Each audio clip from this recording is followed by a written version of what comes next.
Yo, yo, yo! What's up, you guys? It is Tuesday, 17th of June, 2014, and I'm your host, Ant-Man, bro. Um, I have an article in front of me here from ClashDaily.com, and I am feeling great today. I don't know about you, but I hope you are too, and that you're ready for some news.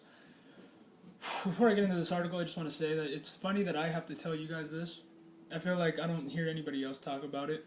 You know, there's studies out there that I read and stuff, and I don't want to bore you with statistics, but people that are just focused on video games all the time are, they become aggressive.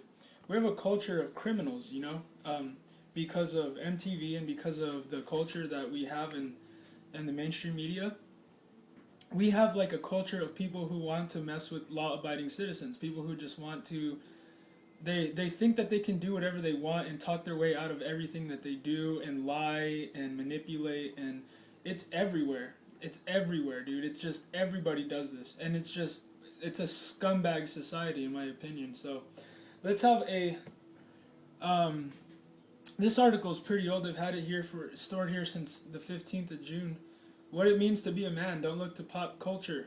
Thoughts from Eric Metaxas on how the mass culture is no longer modeling what true manhood is supposed to be like and how the church ought to respond. By Eric Metaxas, Breakpoint.org. And I'm really proud that I go to a church that is not afraid to preach the real gospel.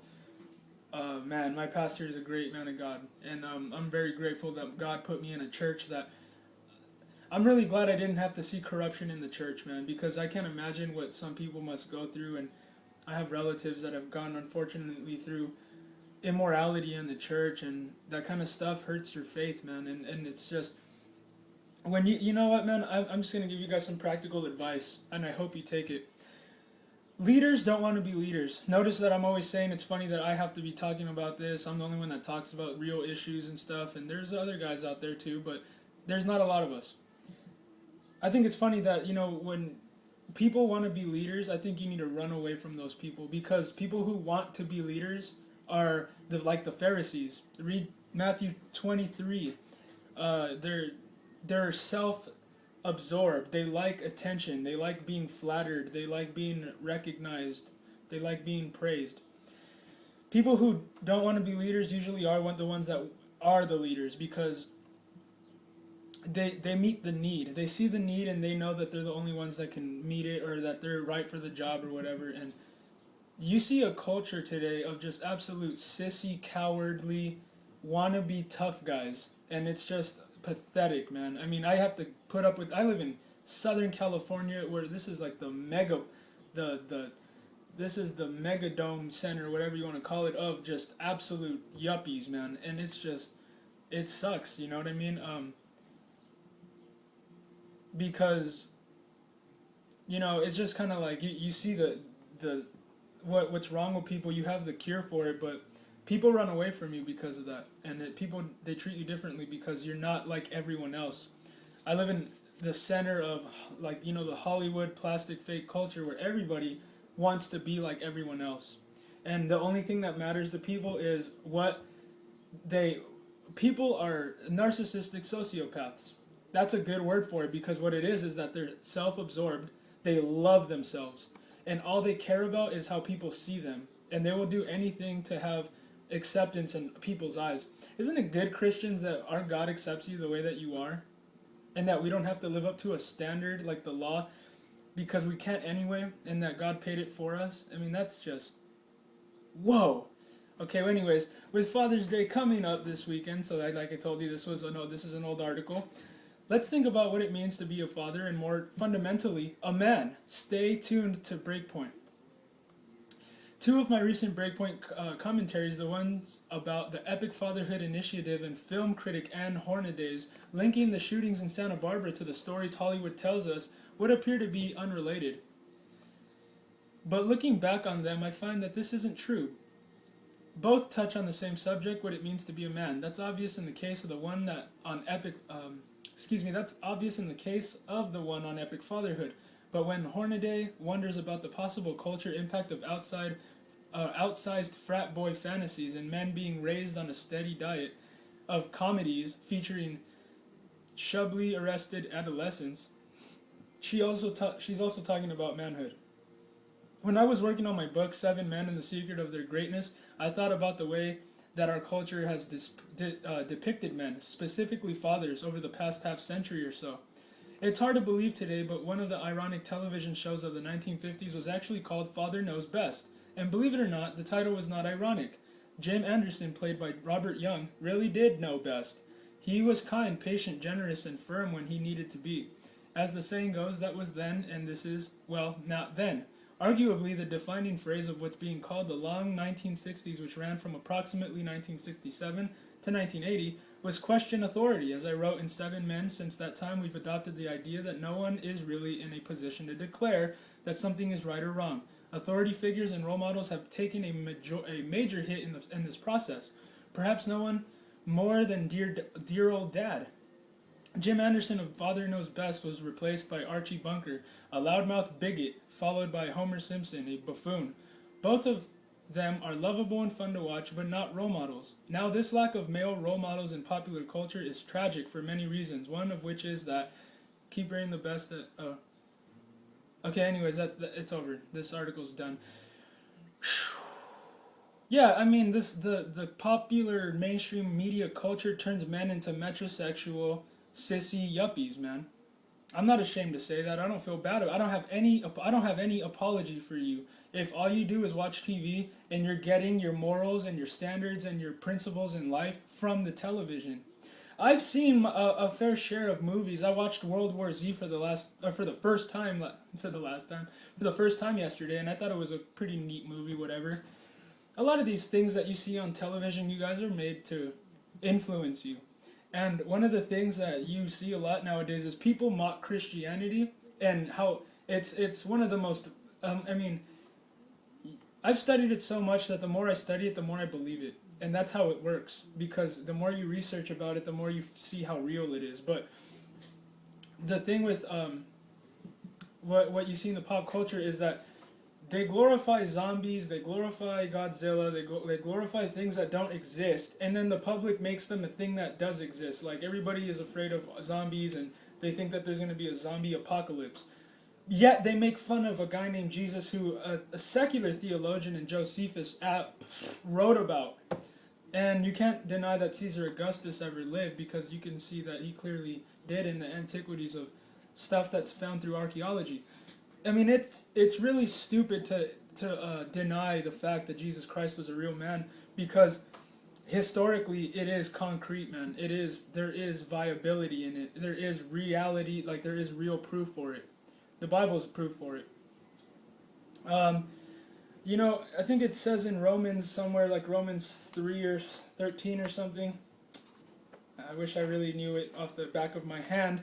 But in the book of Romans, it tells you that submission is a good thing, because God, he ordained the man to be the head of the household.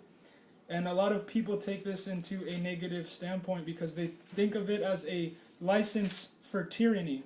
And it's not true. Like, the Bible does not tell you to use that as a license for tyranny, but it tells you that, that there are roles in the family. The family, it produces good things in society. You notice that the family's under attack by the media and by the government, because if they can take down the family, they can take down the entire society. Socialism, like the type of thing where it's like if somebody does something wrong, everybody's to blame for, you know what I mean? It's just, there's no individualism anymore that they show us. They talk to you like you're 5 years old on the television news, and it's, well, I don't pay attention to it as much as I used to, because it drives me crazy, because it's just the way that they talk to you is really disdainful. And they think you're so stupid that they just put on a facade for you, because the real media, I mean, do you honestly believe that Barack Obama hasn't seen all these videos on YouTube and on InfoWars and on all these different websites like WND? How many people have written books now about who Barack Obama really is? How many people have made documentaries about who Barack Obama really is? You don't think he knows this? They're putting on a facade, man. And it's because they think you're stupid, straight up. You need to be careful out there. You think it's all fun and games with this culture stuff, but it's not. There's sin is real, dude. You can't deny what sin is. Sin is anything that is evil in thought, word, and deed. Okay, by God's holy standard, even you thinking about murder or you slandering somebody in your heart is murder. And if you look at a woman with lust in your mind, you have committed adultery with her in your heart. So you cannot deny that sin isn't a real thing that we deal with, and that is the reason for the gospel. It isn't for whatever we're teaching nowadays with this hedonism that we have in Christianity, where it's just the secret and the law of attraction. This stuff, the rule of attraction or whatever it's called, this new age stuff that's gotten into the church today. The issue is the sin in the heart, the evil, the fall of your what you were supposed to be. You're supposed to be like God. You're supposed to be like really. You're supposed to be holy and good and stuff. But the thing that breaks God's heart, dude, is that ever since sin entered the world, death entered the world, and also men prefer evil over good. And that breaks God's heart, because he's like, man, how would you feel if you had a son and you created a whole bunch of things and these things turned on you and they shake their little fists at you and you created them, and you know God is a God of love, man. He is a God that cares about what he creates. He doesn't just arbitrarily stand above us wringing his hands waiting for us to fall into hell. He does not take pleasure in the wicked getting what they deserve. But I mean, you don't have to listen to me, and I really don't take it lightly at all to preach the gospel. I think that I really want you to listen to me, but you know what I mean? I know that some people out there don't believe, but you can guarantee that you're going somewhere after you die, and there is going to be no more thinking about it. So I would say, don't discount Christianity if you've never studied it. Don't go by what everybody else tells you. I know that Hollywood, they blaspheme God's name on purpose all the time to look down on us and to treat us badly, and to, you know, there's a reason why people don't curse and blaspheme Muhammad, you know, but they do it for a reason when they use the Lord's name in vain, because it's because it's just so, like, you know, corrupt in Hollywood, dude, and they're not trying to teach you anything good. They want to dumb you down so that they can enslave you. That is the main objective, okay? Agenda 21 is a real thing. If you guys don't believe in the New World Order, you don't believe in secret societies, then you're a dopey person. You have the internet at your disposal now, and you can learn all these things. But the ignorant aren't there by mistake. They are ignorant because they are willing because of fear, okay? Fear, like it says in Jeremiah 17:9, the heart is deceitful above all and desperately wicked. That just means right there that you live in fear, and that you will do anything it takes to keep yourself away from whatever you're imagining is gonna hurt you, or whatever. You know, this kind of information in itself is not easy to swallow. It's hard, it's heavy on you. But then again, when you are in Christ, he makes all these things. You have his yoke on you, and his yoke is light. And you take upon yourself his spirit, which is lowly and meek. And it's just a better way to be, because worrying does not get you anything. And, you know, I'm just saying that shalom peace that Jesus gives you is the reason you can deal with real issues. The atheists and these guys that don't believe in God are given over to a reprobate mind, meaning that they are given a self-refuting type of mentality. Their logic is self-refuting. It's always hypocritical. They have some of the best unintentional comedy, which isn't really even funny because it's going to lead them to hell. But they are reprobate in mind, and they're given to that because of their unbelief. It's straight up. It says that in the Bible, and I believe it because I can see it. It's obvious as day. But they cannot handle real issues because of the fear of...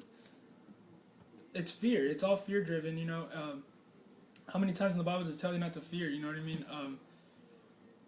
I don't really care if I offend anybody, dude. I'm just, you know, I'm tired of the politically correct... you know, it's kind of like a stigma or kind of like a taboo thing to just speak your mind nowadays. And I don't know about you, but as long as we're waving a red, white, and blue flag, a star-spangled banner, I'm going to be an American, and I'm going to be bold about it. So you can not like me all you want now, but there is a revolution going on right now, and that revolution is for your mind. All you guys that want to hold on to this trendy nonsense in the pop culture today, it's going to go away.